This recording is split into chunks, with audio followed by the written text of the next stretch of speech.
আসসালামু আলাইকুম রহমতুল্লাহি ওয়া বারাকাতুহু।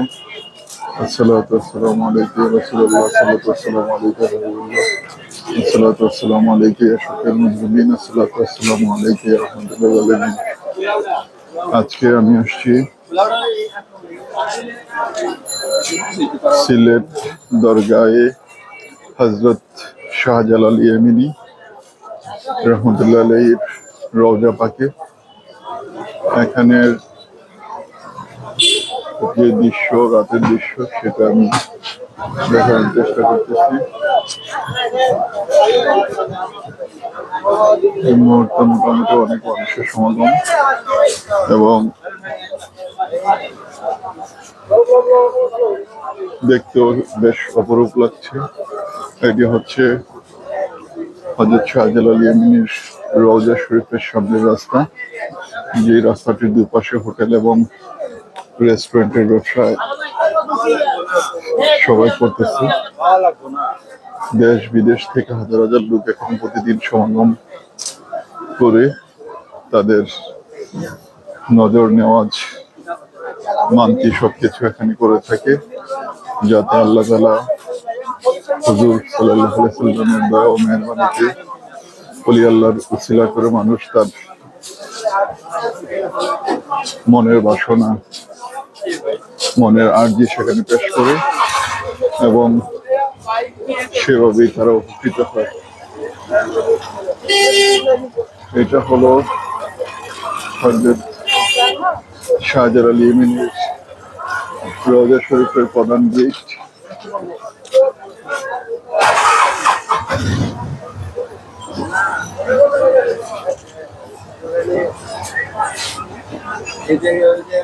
আজকে জানতে পারলাম যে এখানে বাংলাদেশের প্রধানমন্ত্রী জনাব তারেক রহমান সাহেব এখানে আসবেন।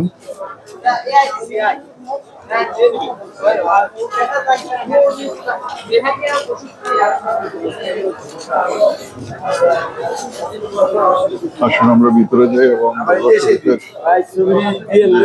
আমরা আসছি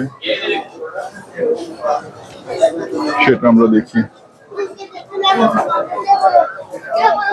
হলো রওজা শরীফের ভিতরের অংশ, যেখানে নারী পুরুষ জাতি ধর্ম নির্বিশেষে সকলের মিলন মেলা ঘটে থাকে। আজকে যেহেতু শুক্রবার 1 মে, এখানে অনেক মানুষের সমাগম আজকে দেখা যাচ্ছে, লক্ষ্য করা যাচ্ছে। বাংলাদেশের বিভিন্ন প্রান্ত থেকে তারা আসছেন এবং তারা মাজার জিয়ারত করছেন। আসুন আমরা দেখি যে মাজারের মাঠ, এটা মাজারের মাঠ। এখানে বাৎসরিক উরুস শরীফের যেটা দাওয়াত, সেটা এখানে দেওয়া আছে। সেটা কত 7 ও 8 মে 2026 খ্রিস্টাব্দে রোজ বৃহস্পতিবার ও শুক্রবার পবিত্র বাৎসরিক উরুস শরীফ অনুষ্ঠিত হবে। এখানে হাজার হাজার আশিকানরা দেশ বিদেশ থেকে আসবেন রহমত, নজরুল করম এবং ফয়েজ পাওয়ার জন্যে। আমরা দেখতে পাচ্ছি যে এটা হলো যে শাহজালাল ইয়ামিনী রহমতুল্লাহ আলাইহির, এটা হলো মসজিদ। এখানে তারা 5 ওয়াক্ত সালাত আদায় করে থাকেন।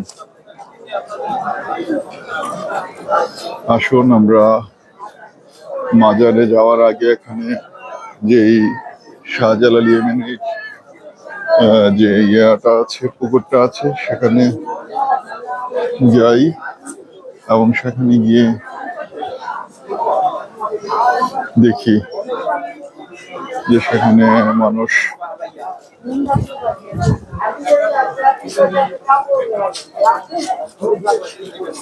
কি পরিমাণ মানুষ আছে এবং সেখানে একটা কুমিরও আছে।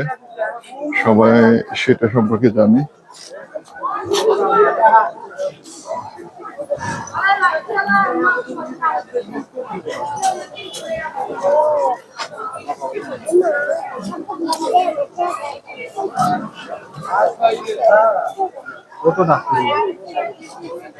এখানে একটি নতুন একটি ভবন নির্মাণ করতেছে।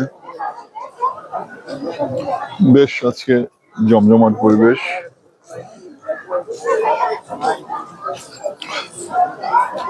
যাই হোক, আমরা বেশিক্ষণ এখানে অবস্থান করব না। আমরা জিয়ারত করে, মোনাজাত করে, দুরূদ শরীফ করে আমরা আল্লাহর কাছে মোনাজাত করব। আমাদের নেক মাকসুদ যেন আল্লাহ তার প্রিয় ওলির উসিলায় কবুল করেন।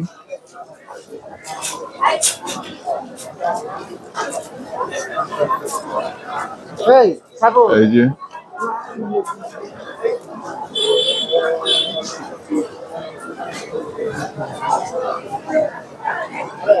শাহজালাল ইয়েমেনি তার জীবদ্দশায় আমরা সবাই জানি যে তিনি নামাজের মশালার মাধ্যমে সুরমা নদী পাড়ি দিয়ে বাংলাদেশে ইসলাম প্রচার করতে এসেছিলেন এবং সেই নামাজের চাঠির মধ্যে 360 জন খাদেম ছিলেন, সহচর ছিলেন এবং অলি ছিলেন। 360 জনকে নিয়ে এই বাংলার জমিনে ইসলাম প্রচার করেছেন। তাই আরো প্রসিদ্ধ আছে যে তিনি যখন দুনিয়ার জিন্দিগিতে ছিলেন, গৌর গোবিন্দ রাজার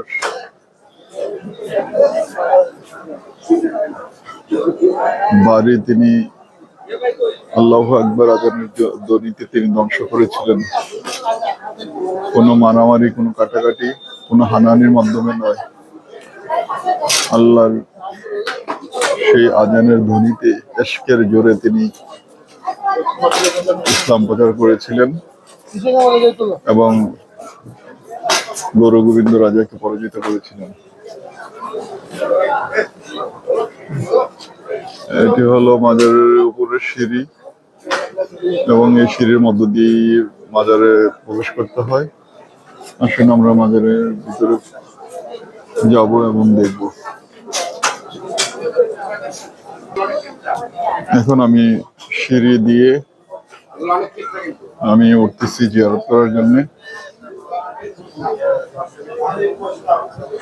এখানে হাজার হাজার মানুষ জিয়ারত করার জন্য যাচ্ছেন। এখন আমিও যাচ্ছি, দেখি ভিতরের দৃশ্য।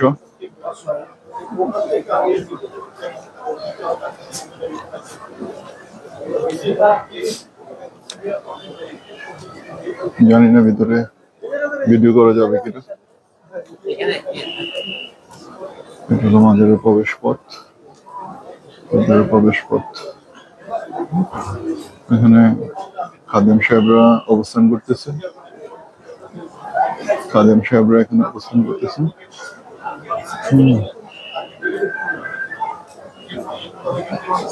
বসে আছেন। এখানে মসজিদে সালাত আদায় করতেছেন সবাই। এই যে মসজিদের মধ্যে সবাই সালাত আদায় করতেছে, নামাজ পড়তেছে, নামাজ পড়তেছে মসজিদের ভিতরে। আর এ হলো মাজারের ওঠার সিঁড়ি। আসলে আমরা ভিতরে যাই এবং মাজার জিয়ারত করি। মানুষ জিয়ারত করতেছে হাজার হাজার।